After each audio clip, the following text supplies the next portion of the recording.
Hi everyone, hope you all are doing great. ഇന്ന് നമുക്കൊരു transformation story കേട്ടാലോ. ഈ ഒരു സ്റ്റോറി നടക്കുന്നത് 2019 കേട്ടോ. ഈ സമയത്ത് അവളൊരു മകളാണ്, ഭാര്യയാണ്, 2 മക്കളുടെ അമ്മയാണ്, ഒരു +2 കാരിയാണ്. 2019 ഏപ്രിലിൽ തൽക്കാലത്തേക്ക് പ്രവാസ ജീവിതത്തിൽ നിന്നും വിടവാങ്ങി നാട്ടിലേക്ക് പോകാൻ വേണ്ടി അവളും 2 മക്കളും തീരുമാനിക്കുന്നു.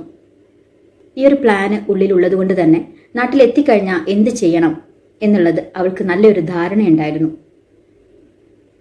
അവൾ ആഗ്രഹിച്ചിട്ടുള്ള ഒരു പ്രൊഫഷണൽ മോണ്ടിസോറി TTC ചെയ്യാനുള്ള ക്യാഷ് ഓൺലൈനായിട്ട് ബേക്കിംഗ് ടൂൾസ് സെല്ല് ചെയ്ത് അവൾ സ്വരൂപിച്ചു വെച്ചു.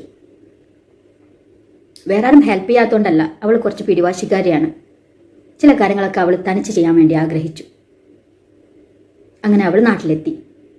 മക്കളുടെ കാര്യങ്ങളൊക്കെ സെറ്റിലാക്കിയതിന് ശേഷം അവൾ വേഗം തന്നെ അവളുടെ കാര്യങ്ങളിലേക്ക് നീങ്ങി. അതും തന്നെ മോണ്ടിസോറി TTC ചെയ്യാൻ വേണ്ടി അതിന് ജോയിൻ ചെയ്തു. അതിനുശേഷം അവൾ മനസ്സിലാക്കി ഡിഗ്രി കൂടി ഉണ്ടായിരുന്നെങ്കിൽ നമ്മളുടെ പ്രിഫറൻസ് കൂടുമെന്നുള്ളത്. വേഗം തന്നെ ഭാരതിയാർ യൂണിവേഴ്സിറ്റിയിൽ BA ഇംഗ്ലീഷിന് വേണ്ടിയിട്ട് അപ്ലൈ ചെയ്തു. അങ്ങനെ മോണ്ടിസോറി കോഴ്സ് ഏകദേശം കംപ്ലീറ്റ് ആവാൻ പോകുന്ന ആ ഒരു സമയത്താണ് അവൾ ആ യാഥാർത്ഥ്യം മനസ്സിലാക്കിയത്. അവളിപ്പോൾ കംപ്ലീറ്റ് ചെയ്യാൻ പോകുന്ന മോണ്ടിസോറി കോഴ്സ് വെച്ചിട്ട് അവൾ ആഗ്രഹിക്കുന്ന അവളുടെ മക്കൾ പഠിക്കുന്ന സ്കൂളിൽ അവൾക്ക് ജോബ് കിട്ടില്ല. It was A sudden shock for her. But അവൾ വിട്ടുകൊടുക്കാൻ റെഡിയായിരുന്നില്ല. മോഡേൺ മോണ്ടിസോറി ഇന്റർനാഷണൽ പഠിക്കാൻ വേണ്ടി അതിൽ ജോയിൻ ചെയ്തു. ഒരേ സമയത്ത് 3 കാര്യങ്ങളാണ് ചെയ്യുന്നത്. ഡിസ്റ്റൻസിൽ BA ഇംഗ്ലീഷ് ചെയ്യുന്നുണ്ട്, 2 മോണ്ടിസോറി ഡിപ്ലോമ ചെയ്യുന്നുണ്ട് ഒരേ സമയം. ആദ്യം ജോയിൻ ചെയ്തിട്ടുള്ള മോണ്ടിസോറി കംപ്ലീറ്റ് ആയപ്പോഴേക്കും കൊറോണ വന്നു, ലോക്ക്ഡൗൺ വന്നു, ട്രിപ്പിൾ ലോക്ക്ഡൗൺ വന്നു. ഒരു ഓഫർ ലെറ്റർ പോലും വന്നിട്ടില്ല. അവൾ പ്രതീക്ഷ കൈവിട്ടില്ല. വീണ്ടും അവളുടെ ആയുധം മൂർച്ച കൂട്ടിക്കൊണ്ടേയിരുന്നു. കൂടുതൽ കാര്യങ്ങൾ പഠിക്കാനും പഠിക്കുന്നതിൽ കൂടുതൽ കോൺസെൻട്രേറ്റ് ചെയ്യാനും തുടങ്ങി, വളരെ പ്രതീക്ഷയോടുകൂടി. അങ്ങനെ അവൾ ആഗ്രഹിച്ച സ്കൂളിൽ തന്നെ അവൾക്ക് ജോബ് സെറ്റായി. ഒരേ സമയത്ത് തന്നെ ഒരു സ്കൂളിൽ നിന്നും സെക്ഷൻ ഹെഡിന്റെ പോസ്റ്റിലേക്ക് അവളെ ചൂസ് ചെയ്തു. വേറൊരു സ്കൂളിൽ നിന്നും ഒരേ സമയത്ത് തന്നെ ഓഫർ ലെറ്റർ വന്നു. പക്ഷെ അവൾ ചൂസ് ചെയ്തിട്ടുള്ളത് അവളുടെ മക്കൾ പഠിക്കുന്ന സ്കൂളായിരുന്നു. അവിടെ 2 വർഷം അവൾ വർക്ക് ചെയ്തു. അതിനുശേഷം വീണ്ടും പ്രവാസ ജീവിതത്തിലേക്ക് തിരിച്ചു വന്നു.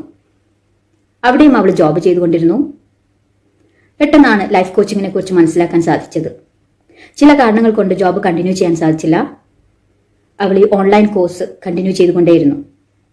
ലൈഫ് കോച്ചിങ്ങിന് വേണ്ടിയിട്ടുള്ള പഠനം നടന്നുകൊണ്ടിരിക്കുമ്പോഴാണ് മനസ്സിലായത് counselling is very important for coaching. അങ്ങനെ കൗൺസിലിംഗിനും ജോയിൻ ചെയ്തു. ഈ സമയം കൊണ്ട് തന്നെ ഡിഗ്രി എല്ലാം കംപ്ലീറ്റ് ചെയ്തിട്ടാണ് നാട്ടിൽ നിന്നും പോന്നിട്ടുള്ളത് കേട്ടോ.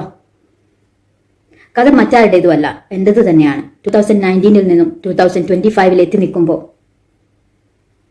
കഠിന പ്രയത്നം കൊണ്ട് തന്നെ ഞാൻ എൻ്റെ ആഗ്രഹങ്ങളെല്ലാം നേടിയെടുത്തുകൊണ്ടിരിക്കുന്നു എന്ന് വേണം പറയാൻ വേണ്ടിയിട്ട്. ഞാൻ ഇപ്പോഴും പഠിക്കുന്നുണ്ട്. ഞാൻ ഇപ്പോഴും എൻ്റെ നോളജ് വർദ്ധിപ്പിച്ചുകൊണ്ടിരിക്കുന്നുണ്ട്. നോളജിനെ വിസ്ഡമാക്കി മാറ്റാൻ വേണ്ടി നോക്കുന്നുണ്ട്. എൻ്റെ മാക്സിമം എഫേർട്ട് ഞാൻ ഇടുന്നുണ്ട്. ഞാൻ എൻ്റെ ഡ്രീം ലൈഫിലേക്ക് എത്തിച്ചേരുമെന്നുള്ളത് എനിക്ക് ഉറപ്പാണ്. Because I M in A deal with God. Yes, I can do it. എനിക്ക് ഇത്രയും ചെയ്യാൻ പറ്റിയിട്ടുണ്ടെങ്കിൽ നിങ്ങൾക്കും തീർച്ചയായിട്ടും ചെയ്യാൻ പറ്റും. ആദ്യമായിട്ടൊരു ലക്ഷ്യമുണ്ടാവുക എന്നുള്ളതാണ് ഇമ്പോർട്ടൻ്റ് ആയിട്ടുള്ള കാര്യം. വെറുതെ പറയുന്നതല്ല, എൻ്റെ എക്സ്പീരിയൻസ് കൊണ്ട് പറയുന്നതാണ്. If you really want to transform your life, I assure you that I can help you. ഇത്രയും എത്താൻ എനിക്ക് പറ്റിയിട്ടുണ്ടെങ്കിൽ തീർച്ചയായിട്ടും നിങ്ങളെ ഒരു നെക്സ്റ്റ് ലെവൽ ട്രാൻസ്ഫോർമേഷനെ ഹെൽപ്പ് ചെയ്യാൻ വേണ്ടിയിട്ട് എനിക്ക് സാധിക്കും. എല്ലാം ഫ്രം സ്ക്രാച്ചാണ്. ഞാൻ നിങ്ങളോട് പറഞ്ഞല്ലോ, ഞാൻ വെറും +2 കാരിയായിരുന്നു 2019 വരെ. 2025 ഇരിക്കുമ്പോൾ ഞാനൊരു ടീച്ചറാണ്, ഞാനൊരു കൗൺസിലറാണ്, ഞാനൊരു BA ഗ്രാജുവേറ്റ് ആണ്, ഞാനൊരു ലൈഫ് കോച്ചാണ്. മക്കളെ നോക്കുന്നതെല്ലാം ഇറ്റ് ഈസ് വെരി ഇമ്പോർട്ടൻറ്റ്. ഒരു മദർ ആവുക എന്നുള്ളത് ഒരു പ്രിവിലേജാണ്, ഒരു വൈഫ് ആവുക എന്നുള്ളത് ഒരു പ്രിവിലേജാണ്. But we must have our own identity. ഒരാളുടെ ഭാര്യ, ഒരാളുടെ മകൾ, ഒരാളുടെ ഉമ്മ അല്ലെങ്കിൽ മക്കളുടെ ഉമ്മ എന്നൊക്കെ പറയുന്നതിലുപരി നമുക്കിവിടെ ഒരു സിഗ്നേച്ചർ കീപ്പ് ചെയ്തിട്ട് വേണം പോവാൻ, ഒരു ലെഗസി കീപ്പ് ചെയ്തിട്ട് വേണം പോവാൻ. അതിനുവേണ്ടി എന്ത് ചെയ്യാൻ പറ്റുമെന്നുള്ളത് നോക്കുക. ഏജ് എത്രയായിക്കോട്ടെ, age is not a limit. If you really want to change your life, if you are ready to take a decision, I can surely help you. But the fire should be there within you. Thank you.